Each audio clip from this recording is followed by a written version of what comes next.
Most people, I think, are familiar with the Great Gold Rushes and the San Francisco Gold Rush and the Klondike Gold Rush, and even to a lesser extent, the Caribou Gold Rush. What I found really interesting is that in terms of pulling money out of the ground, the Silver Rush up in Cobalt, it may not have dwarfed the rest of them, but certainly was a huge mineral find, which I thought was a very interesting story that not that many Ontarians know about, that we had a mineral rush and a frontier in northern Ontario.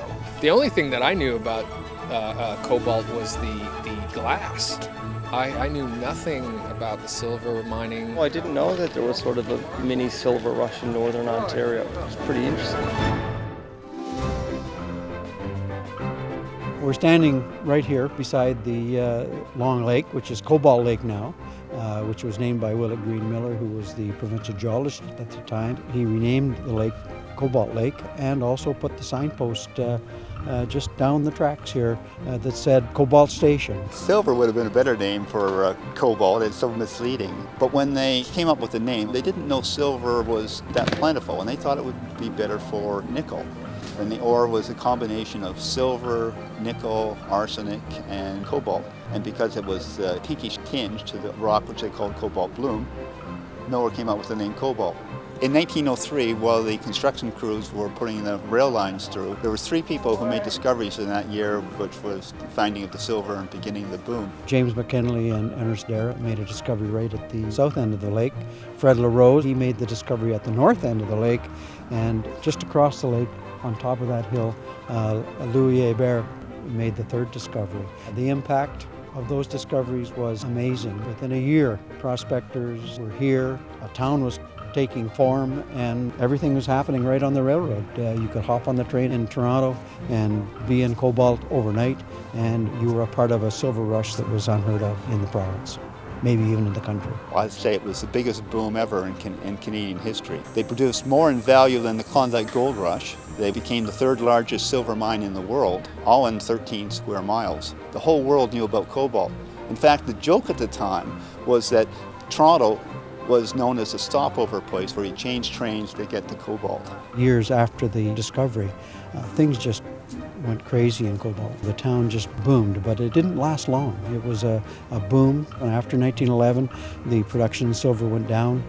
But mining has been a part of Cobalt till the late 1980s, when Agnico Eagle, which was the last mining company here, pulled out. We have one of the largest collections of native silver in Canada on display. We have a large number of artifacts of a social nature where we give a good background of how people lived, what type of things they did in the town. Also available at the museum is the underground mine tour. You can walk in a mine, you can feel like a miner. Even the smell, you can really experience that.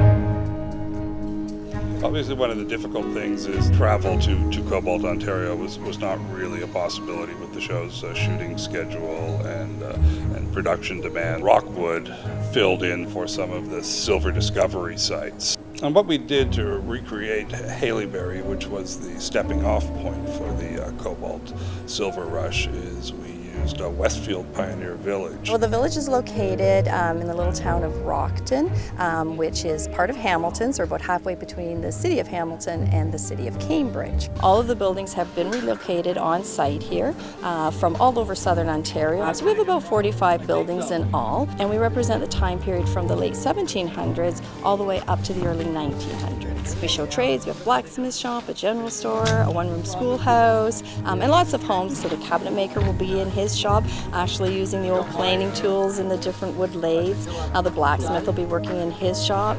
The ladies will be in the home baking on the open hearth. There'll be lessons in the schoolhouse. We have a church, a railway station, and bringing in new buildings all the time. This is the Lockhart Farmstead area, so this is about 1830 is what we normally interpret it to. They'll be over at their train station and in the caboose itself, doing some filming there, and then they're also in our Daubeny Inn as, I think, the tavern. Sir, you've no tie or collar. No need, George. This here's our guide. There aren't enough horses for all of us, but a couple donkeys should do the trick. It's great to change things up a little bit. Our heroes are way up north, so we've got the different duds on. It's a little bit more of a survivor approach, making it work up in the woods. Crabtree has decided that he doesn't sleep well without his own pillow from home, so very much not in the spirit of a rugged pioneering adventurer. As if Crabtree showing up with his own pillow didn't make him look foolish enough, he gets to ride an ass, a donkey. His real name is Kramer, so he has a lot of comedic flair. So it looks very ridiculous. My feet are only a couple of inches off the ground when I'm riding him. And Yannick is there looking very swashbuckling with his cowboy hat and real horse, and that is my lot in life, with my pillow and my ass. Oh, what was that? It's nature, George. Nothing more than that. Just nature. Nature. I'm not sure I care for it.